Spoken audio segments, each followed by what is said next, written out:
बचपन में किया हुआ भजन कई गुना ज्यादा फल देता है।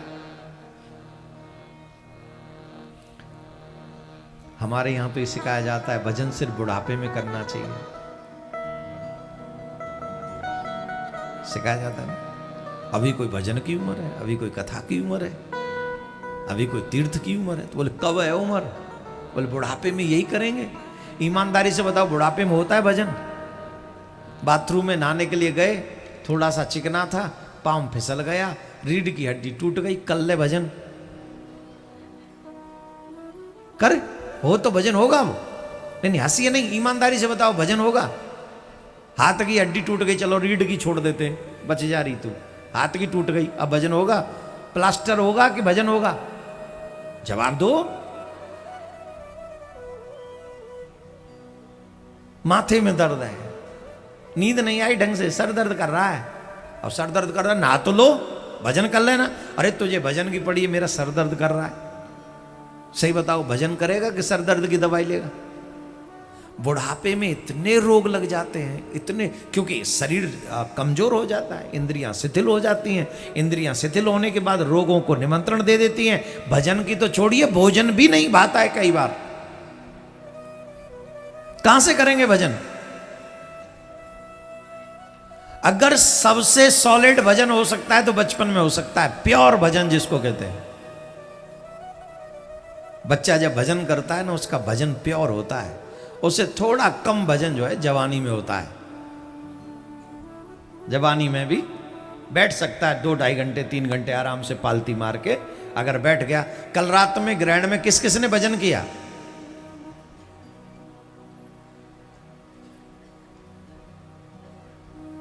कौन कौन सो रहे थे भजन ग्रहण के समय?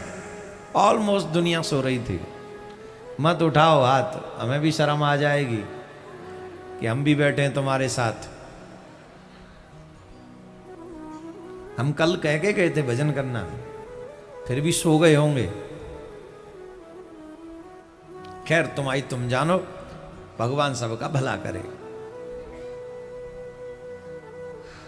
बचपन में और जवानी में 2 भजन बड़े कारगर होते हैं, और जिसने बचपन में और जवानी में भजन नहीं किया है, बुढ़ापे में उसका मन ही नहीं करता है भजन करने का, कर ही नहीं सकता है, भागेगा धर्म से। जिसने बचपन में जवानी में कोई सत्कर्म नहीं किए, भजन नहीं किए, गुरु दीक्षा नहीं ली, अगर आप वो सोचें बुढ़ापे में एकदम से भजन कर लेगा, हो ही नहीं पाएगा, भागेगा उनसे, सबसे भागेगा। आप ही के घरों में कई लोग ऐसे बैठे होंगे जो भजन के नाम पे ऐसे उछलते हैं जैसे बिच्छू खा गया उन्हें, और जो लोग भजन करते हैं उन्हें गालियां देते हैं वो। आप ही के घर में एक आध कोई मिल सकता है, पड़ोस में मिल जाएगा, घर में नहीं मिला तो कौन है वो लोग? अपने कल्याण की उन्हें चिंता क्यों नहीं है? कहने को तो वो भी अपने, जब पेपर में लिखते हैं रिलीजन, तो वही भी हिंदू और सनातनी लिखते हैं। कहने का अभिप्राय है बुढ़ापे में भजन नहीं होता मेरे प्यारे, बुढ़ापे में बीमारियां होती हैं। सबसे सुंदर भजन, 1 माला करो 100 माला का फल मिलता है। बचपन में 1 माला करी 100 माला का फल मिलता है। जवानी में 1 माला करी 50 माला का फल मिलता है। बुढ़ापे में 1 करो तो 1 ही का फल मिलता है। अब बताओ कब करना चाहिए भजन? जवाब दो, जोर से बोलो। एक और बात बताएं, अकाउंट में पैसा हो ना, तो किसी भी न्यू शहर में, अननोन सिटी में जाने में डर नहीं लगता। क्यों? जहां चाहेंगे वहां से पेटीएम से निकाल लेंगे, कार्ड से पेमेंट कर देंगे। क्यों?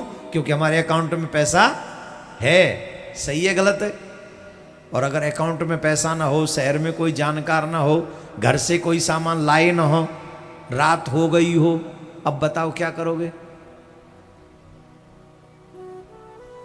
मुश्किल होगी कि काम चल जाएगा? मुश्किल होगी ना। वो जहां हमें जाना है ना, वो ऐसा ही शहर है, वहां कोई हमें नहीं जानता, और वहां सामान कुछ लेके जाने नहीं देते।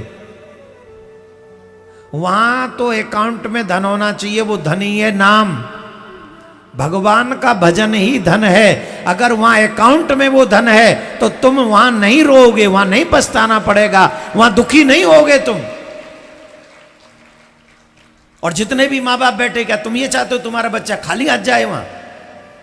अगर सही माने में तुम अपने बच्चों के हितैषी हो तो अपने बच्चों से बचपन से भजन कराओ। एक माला करेगा 100 माला करने का लाभ इकट्ठा करेगा। बचपन से कराओ अपने बच्चों से भजन। मैं तो कहता हूं बचपन में ही बच्चों को दीक्षा दिलाओ। जो बच्चे 7 साल के हो गए हो, 10 साल के हो गए हो, उसी समय से उनको दीक्षा दिलाकर भगवान को बोले एक ही माला कर, पर कर। यही तेरा सही माने में खजाना है। Otherwise we will go to empty hands my dear. हमको खाली हाथ जाना पड़ेगा।